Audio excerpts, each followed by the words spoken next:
Everyone, আশা করি তোমরা খুব ভালো আছো। লাইভ স্লেশনে তোমাদের অনেক অনেক স্বাগত। আজ শনিবার সারাটা দিন কি করছি না করছি সবটাই তোমাদের সাথে শেয়ার করতে থাকবো। তো পুরো ভিডিওটা দেখতে থাকো, আশা করি ভালো লাগবে। সকালবেলা উঠে দেখো রীতিমতো একদম ঝকঝকে চকচকে পরিবেশ, একদম রোদ উঠেছে, একদম ঝকঝকে। মোটামুটি সমস্ত কিছু কেচে দিয়েছি, জামা কাপড়, তারপরে হচ্ছে বেড কভার, বালিশের কভার, সমস্ত কিছু কেচে দিয়েছি। তো কোনো অসুবিধা নেই, এই গরমকালে না একদম ঝা চকচকে পরিবেশ থাকে, তো বেশ কিছুক্ষণের মধ্যে সব কিছু শুকিয়ে যায়, খুব একটা অসুবিধা হয় না। তো কিছু যা রোদের পরিমাণ রয়েছে তা মনে হচ্ছে কিছুক্ষণের মধ্যে সব কিছু শুকিয়েও যাবে। তো এখন সব কিছু মেলে দিয়ে তো নিচে গিয়ে আবার কাজকর্ম করতে হবে। তো একটা দড়িতে আর কিছু ধরলো না, তো আর একটা দড়িতে এসে আবার বাকি যে জামা কাপড়গুলো রয়েছে সেগুলো সব মেলে দেবো। আজ সকালে একটু তাড়াতাড়ি উঠেছি, তাড়াতাড়ি উঠে মোটামুটি সংসারে কাজকর্ম সব স্টার্ট করে দিয়েছি।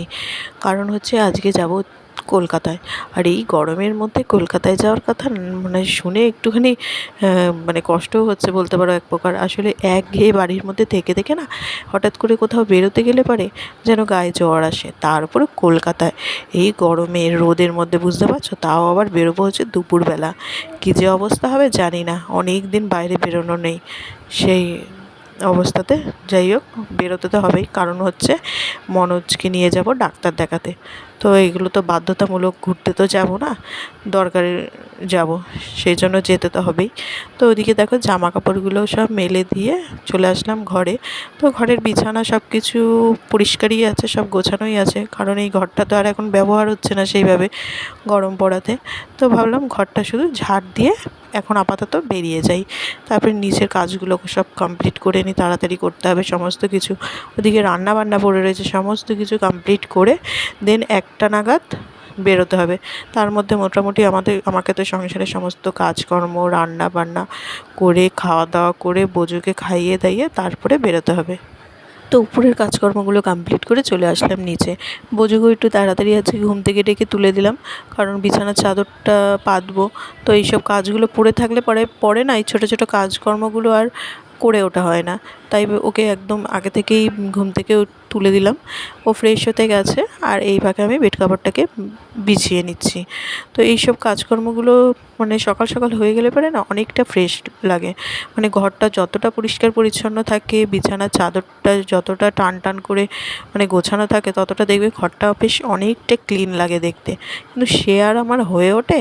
এর উপর এই যে পাতলাম, এর উপর কিছুক্ষণ বাদে বাবা আর ছেলে যদি একসাথে আসে, এসে ব্যাস শুরু করে দেবে খেলাধুলা। মানে ওদের খেলাধুলা মানেই হচ্ছে মারামারি, একে রাগানো ওকে রাগানো, এই করে মোটামুটি চাদর এলোমেলো করে একদম রেখে দেয়।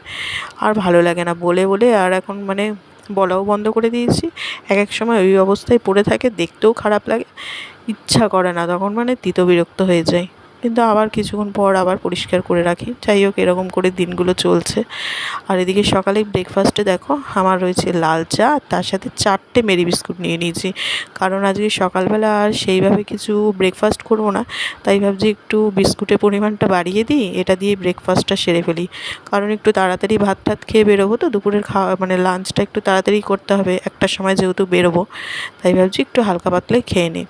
তা তোমাদের বললাম না যা রোদের অবস্থা, ও কিছুক্ষণের মধ্যে সব কিছু শুকিয়ে যাবে। তো শাশুড়ি মা ছাদে গেছিলো, দেখছে যে বিছানার চাদরটা শুকিয়ে গেছে, তো উনি আবার এসে দিয়ে গেল ঘরে। তো ভাবলাম না, বিছানার চাদরটা এরকম এলোমেলো হয়ে বিছানার মধ্যে পড়ে থাকবে, এটাকে গুছিয়েই রাখি।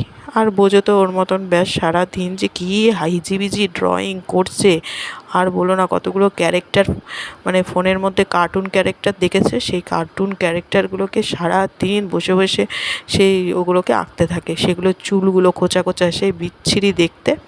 ওইসব কার্টুন ক্যারেক্টারগুলোকে মোটামুটি সারাদিন ধরে আঁকছে, ড্রয়িং খাতা নষ্ট করছে, কালার নষ্ট করছে, বলতে পারে সমস্ত কিছু নষ্টই হচ্ছে। যাই হোক, কিছু করে তো সময় কাটাতে হবে, তাই করছে। আর এদিকে আমার স্নান হয়ে গেছে, আজকে মাথায় শ্যাম্পু করেছি আবার, তাই জন্য একটু তাড়াতাড়ি শ্যাম্পু করে নিলাম, চুলটা যাতে শুকিয়ে যায়। এদিকে রান্নাও কমপ্লিট হয়ে গেছে, ডাঁটা আলু পোস্ত করেছি আর ওদিকে বিউলির ডাল করেছি। আজকে আবার শনিবার তো সব নিরামিষ। আর এদিকে পটল ভাজা, বেগুন ভাজা এসব করেছি। আর করেছি হচ্ছে পটল পোস্ত। মনোজের আবার আলু পোস্ত প্রতিদিন খেয়ে খেয়ে একঘেয়ে লেগে যাচ্ছে, ওই জন্য ওর জন্য আবার পটল পোস্ত করেছি। তো দেখো এখন মোটামুটি রেডি হয়ে নিয়েছি, খাওয়া দাওয়া সব কমপ্লিট করে নিয়েছি তাড়াতাড়ি। তো খাওয়া দাওয়া কমপ্লিট করে এখন রেডি হয়ে নিয়েছি। চুলটা মোটামুটি শুকিয়েই গেছে, কিছুটা ভেতরে ভেতরে মানে হালকা হালকা ভেজা রয়েছে। তো আর 10-15 মিনিট বাদে বেরোবো, তার মধ্যে মোটামুটি চুলটা শুকিয়েও যাবে। তো মোটামুটি রেডি হয়ে নিয়েছি। এবার চুলটা শুকিয়ে গেলে চুলটাকে বেঁধে নেবো। এই গরমে আর ছেড়ে চুল, মানে চুল ছেড়ে এই রোদের মধ্যে বেরোলে পরে আর দেখতে হবে না কী অবস্থা হবে। তো এদিকে দেখো চলে এসেছি, ট্রেনে এসে বসেও পড়েছি ব্যান্ডেল লোকালে। তো এখনও ছাড়িনি ট্রেন। তো আমরা দুজনে রয়েছি আর সামনে এক দাদাও রয়েছে, মানে আমাদের বাড়ির পাশেই থাকে। তো ওই দাদাও কলকাতায় যাবে আজকে, তো আমাদের সাথে একসাথে বেরিয়েছে। তো তিনজনে মিলে এখন যাচ্ছি। তো দেখো তোমাদের সাথে কথা বলতে বলতে মোটামুটি হাওড়াতে পৌঁছেও গেছি। আর যা গরম, মানে ট্রেনে উঠে এতটা কষ্ট লাগছিল, হঠাৎ করে বেরোনো না রোদের মধ্যে অনেক দিন পর, মানে খুব কষ্ট হচ্ছিল। দেন এখন একটু ঠিক আছে, কিছুক্ষণ হয়েছে একটু অভ্যস্ত হয়ে গেছি বলে এখন ঠিক আছে। তো ভাবলাম এসি বাসে করে যাব, তো এসি বাস আর খুঁজে পেলাম না এই ভিড়ের মধ্যে।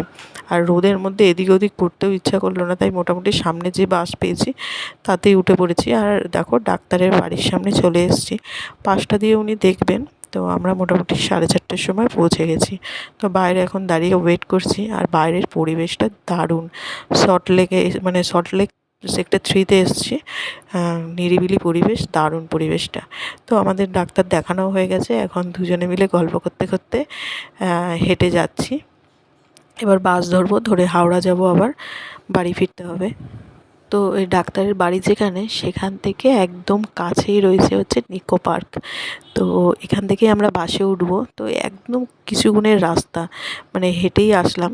তো এখানে দাঁড়িয়ে একটু আগে একটু জল খাওয়া, আইসক্রিম, তারপরে কোল্ড ড্রিঙ্কস এইসব খাবো। আজকে শনিবার যেহেতু বাইরে আর বিশেষভাবে কোনো কিছু খাবো না, তাই এইসব খেয়ে অন্তত গলাটা ভেজালে পরেই হবে, যা গরম। তো এখান থেকে আবার কতগুলো ছবিও তুলে নিয়েছি। কি না ওর বাবা পুজোকে দেখাবে, পুজোকে বাড়িতে গিয়ে দেখাবে যে আমরা নিকো পার্কে ঢুকেছি। আর ব্যাস মানে দেখিয়ে রাগাবে আর কি, এইসব হলো। তো বাড়িতে চলে এসেছি, অনেকক্ষণ হয়েছে, এসে ফ্রেশও হয়ে নিয়েছি। বাড়িতে এসে প্রথমে মোবাইলে ছবি বের করে ছেলেকে দেখালো, আর ছেলে তো হ্যাঁ করে কেঁদে দিল, আমাকে ছেড়ে কেন তোমরা পার্কে ঢুকেছো।